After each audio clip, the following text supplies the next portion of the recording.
On May 18, 2017, an arsonist set fire to a gym inside the Ingram Square shopping center in San Antonio, Texas. Worried that people were trapped inside, a rescue team entered, including 31-year-old San Antonio firefighter Scott Deem. 8 minutes later, a firefighter mayday was called over the radio, indicating a firefighter inside was in serious trouble. Scott Deem, a father of 3, was pronounced dead on the scene. It was gut-wrenching. I mean, I remember everything that happened that afternoon before the fire.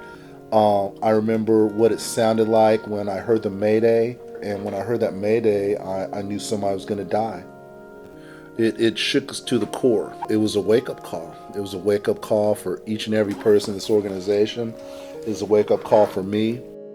Battalion Chief Wally Yates was the incident commander during the Ingram fire that took Deem's life.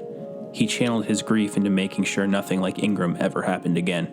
2 weeks after the Ingram incident, I got my guys back together. Everybody was back. And I started running drills at the station, grit drills, for me and for them. And so I built that, bought a smoke machine. You know, I paid for it. I mean, I didn't care, you know. I'm a chief, I make good money, I ought to be able to put some back. And then last year, in June, Chief Hood brought me down here and said, "This is yours." Yates was standing in front of a large warehouse in an industrial part of the city, which had recently been vacated. The idea was to turn it into the Deem Training Facility, a place where San Antonio firefighters can practice rescuing their own in mayday situations amid heavy simulated smoke and maze-like conditions. The cavernous interior can be reconfigured to produce unlimited different scenarios, from a residential house to an office setting to a retail store. Yates and others come up with new scenarios and build new interiors every few months. Then, over the course of a couple months, each of San Antonio's more than 200 fire companies are dispatched to the building to run through the exercise. The training is a simulated fire where victims are trapped inside. During the course of the rescue mission, a mayday is called by one of the firefighters who becomes trapped inside the smoke-filled structure. A team is then dispatched to go and find the firefighter in trouble and get them out. Assistant San Antonio Fire Chief Richard Giusti was also on the scene the night Deem died and has been involved in the Deem Center curriculum and training. He gave me a tour of the facility.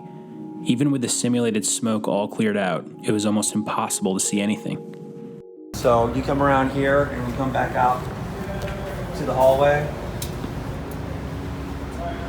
Right here, which dead ends. We gotta walk like about 5 miles in this thing to try to get from one side to the other sometimes. Seems like. I keep forgetting because of the last layout we had. It's a really tricky, weird layout. I'm sure that's purposeful. It's jacked. Yeah. Yeah, Wally's a bit devious. You can put that on record for me. After the exercises, the company battalion chief leads his firefighters through a debriefing, which is a substantive discussion about what went right, what didn't, what could have been better, and things to think about. Usually assistant chiefs and sometimes even Fire Chief Hood are on hand to observe the training and participate in the discussion afterwards. It's all about improving.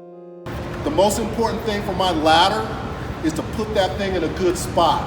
That might not mean setting it up on alpha, that might mean putting it over here and having the engine come in and lay a line over to alpha or supply him. So you gotta slow down if you get a ladder in first.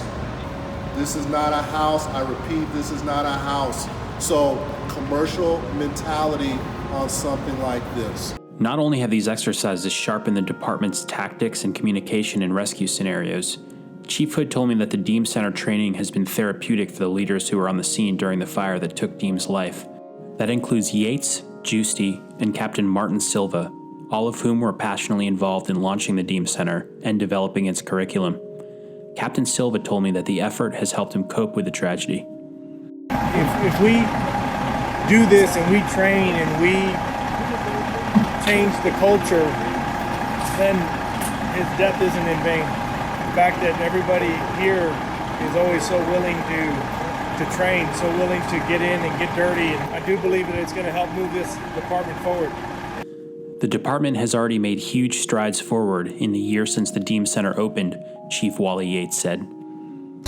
If you look at what we were before Ingram, right after Ingram, and then you go back to when we started doing the training, there's a marked difference in our communication, our tactics, everything, our command, presence, all those things.